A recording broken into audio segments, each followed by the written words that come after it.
चाष जमी को मिलुनी पानी चिंतारे तरभुज चाषी मौलिला लाभर आशा। कलाहांडी जिलार भवानीपाटना धर्मगढ़ जूनागढ़ एवं गोलामुंडा अंचल विशेषकर जिलार नदी पठा एवं बड़ बड़ चाष जमी रे एबे देखिबाकू मिलुछि तरभुजर सबुजिमा। कोरोना महामारी परठारु तरभुज चाषी मूलधन हराई बहु कष्टरे दिन काटुथिले।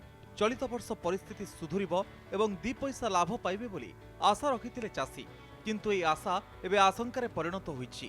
उपयुक्त बजार व्यवस्था नथिबा जोगु बेपारी को मन इच्छा सागमाछ दररे तरभुज बिक्री करबाकू बाध्य हेउछन्ति चाषी।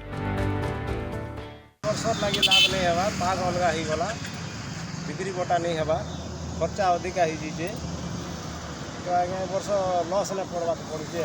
लेबर गाड़ी तुलबाटा लोदबाटा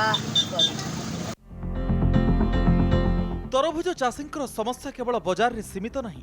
तरभुज चाष पई प्रचुर पानीर आवश्यकता थिबा बेले चलित वर्ष नदी गुड़िक अकाल रे सुखी जिबा चाषींक पई बेडी उपरे कोरोना माड़ सदृश्य होईछि। किछि तरभुज अमल होइथिबा बेले अमल अपेक्षा थिबा बाकी फसल पानी अभावरु खेतरे ही नष्ट होबाकू बसिलाणी। अदिनिया वर्षा एवं बन्या पानी फसल धोई नैथिला आउ जहा बंचिथिला ताकू एबे शोष मारी देउछि। सरकारी स्तर में शीतल भंडार बा कोल्ड स्टोरेज व्यवस्था नथिबारु चाषी निज फसल साइति रखि पारु नाही। किंठान भल बिक्री होजे किंठान बिक्री भी नहीं हवा तो चाषी जो जिनटा हरेन रे हो जा यदि आसला बेल के ना कम रेट रे भी मागुछन। सरकार के किन बाजार के किन मार्केट गोटे सुविधा करी करी जदि हमर तरबूज जानि करी से न रहिले हमके ठीक फायदा भी हता।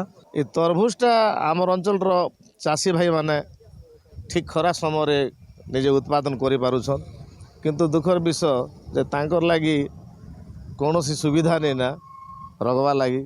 सरकार जदिओ तांकर प्रति टिके सुदृष्टि पड़े शीतल भंडार हेले समस्ते प्राय उपकृत हेबे। आ जन चढ़ा दर रे आनुछन एतार अभाव लागि सेमरा ठीक हिसाब रे लाभवान नहीं पारबा। उभय चाषी एवं खाउटींकर दाबी हेउछि जे जदि सरकार तरभुज बिक्री पई एक स्वतंत्र बजार एवं संरक्षण व्यवस्था करन्ते तेबे कलाहांडीर अर्थनीति सुधुरिबा सहित चाषी मध्य उपकृत होई पारन्ते। सरकारी स्तर रे तरबूज बिक्री पई उपयुक्त बजार व्यवस्था नथिबारु चाषी दलाल हाथ रे निज कष्टोपजित फसल को बिक्री करी खेती सही। धर्मगढ़ रु विनोद जल कनक न्यूज।